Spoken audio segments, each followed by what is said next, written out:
বন্ধুরা শুধুমাত্র 3 দিন বেসনের সাথে এই জিনিসটা মিশিয়ে লাগাও দুপুরবেলা এবং দেখো তোমাদের স্কিনে কি পরিবর্তনটাই না হচ্ছে। এখানে আমি প্রমাণ সমেত ভিডিও পোস্ট করলাম বিফোর এবং আফটার। আর এইভাবে যদি তোমরা বেসন মাখো তাহলে তোমাদের স্কিন অনেক পরিমাণে উজ্জ্বল হবে, ফর্সা হবে এবং চকচকে হবে।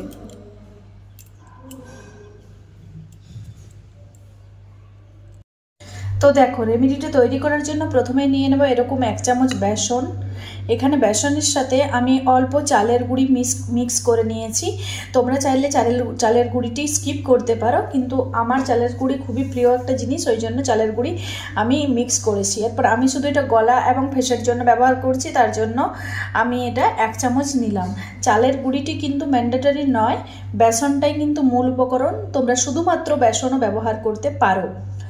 এরপর দেখো, এরপর নেব যে কোনো কোকোনাট অয়েল। এখানে আমি ম্যাক্স কেয়ারের এই কোকোনাট অয়েলটি অল্প মতো নেব, মানে যাতে স্কিনের ময়শ্চারাইজটা ধরে থাকে, স্কিন ড্রাই না হয়।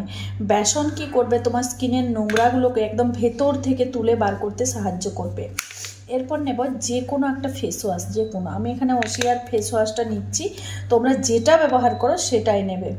দেখো আমরা সাধারণত গৃহবধূরা কি করে থাকি, যে তাড়াতাড়ি রান্নাবান্না করার পর মুখটাকে একটা ফেস ওয়াশ দিয়ে স্নান করে ধুয়ে বেরিয়ে যায়, কিন্তু এইভাবে যদি তোমরা স্নান করতে ঢোকার আগে মুখে পুরো ফেস ওয়াশটা, মানে পুরো প্যাক টাইপটা লাগিয়ে রেখে দিয়ে তারপর স্নান করে বার হও, তাহলে সারাদিন কিন্তু তোমার ফেস চকচকে ঝকঝকে ব্রাইট একটা স্কিন থাকবে। তো চলো ব্যবহার করে দেখে নিই। ভালো করে মিক্স করে নিতে হবে। এখানে এরকম শুকিয়ে যাবে, তো সেক্ষেত্রে অল্প অল্প জল ব্যবহার করা যেতে পারে, খুব বেশি কিন্তু নয়, অল্প জল ব্যবহার করব, মানে জাস্ট পেস্টটা বানানোর জন্য যতটুকু প্রয়োজন সেই ততটুকু। ঠিক এরকম হবে টেক্সচারটা, যাতে খুব পাতলা না হয় এবং যাতে খুব পুরো না হয়, যাতে স্কিনের মধ্যে খুব ভালোভাবে আটকায়। তো আমি এখানে মুখটা অল্প হাতে জল নিয়ে ধুয়ে ফেলেছি ফেস প্যাকটা লাগানোর আগে। তো এরপর আমি এটাকে ব্যবহার করব। আমার স্কিনে কিন্তু ট্যান হয়ে আছে, দেখো এটা কিন্তু সম্পূর্ণ ট্যানটা একবার ব্যবহারেই উঠে যাবে। অবশ্যই কিন্তু তোমরা ফেস ওয়াশকে এই পদ্ধতিতে ব্যবহার করে দেখো।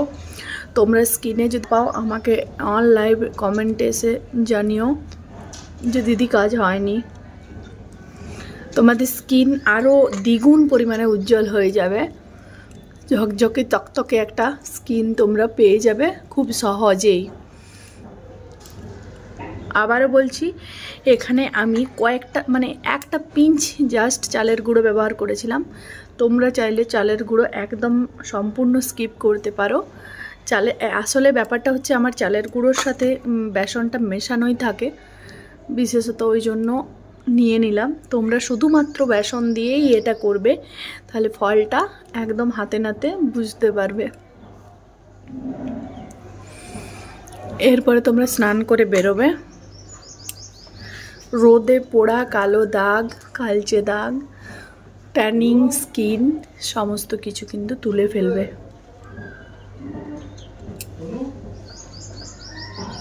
10 মিনিট রাখতে হবে, 10 মিনিট রাখার পরে কিন্তু ধুয়ে ফেলবে। তোমরা পুরো বডিতে, হাতে, পায়ে, পিঠে, যেখানে যেখানে ট্যান আছে সেখানেই কিন্তু তোমরা এটা ব্যবহার করতে পারো।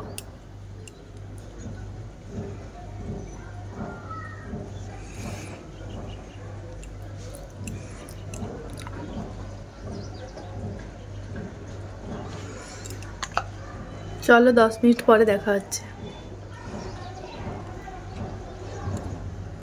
দেখো বন্ধুরা, স্কিনটা পরিষ্কার হয়ে গেছে, একদম ফ্রেশ হয়ে গেছে। এখন এটাতে ভালো একটা কোনো ময়শ্চারাইজার লাগিয়ে নিতে হবে। দেখো কতটা ঝকঝকে তকতকে একটা স্কিন হয়ে গেছে। দেখো এই জায়গাটা ট্যানটা আমার বোঝা যাচ্ছে, কিন্তু ফেসের ট্যানটা আমার উঠে গেছে সম্পূর্ণ।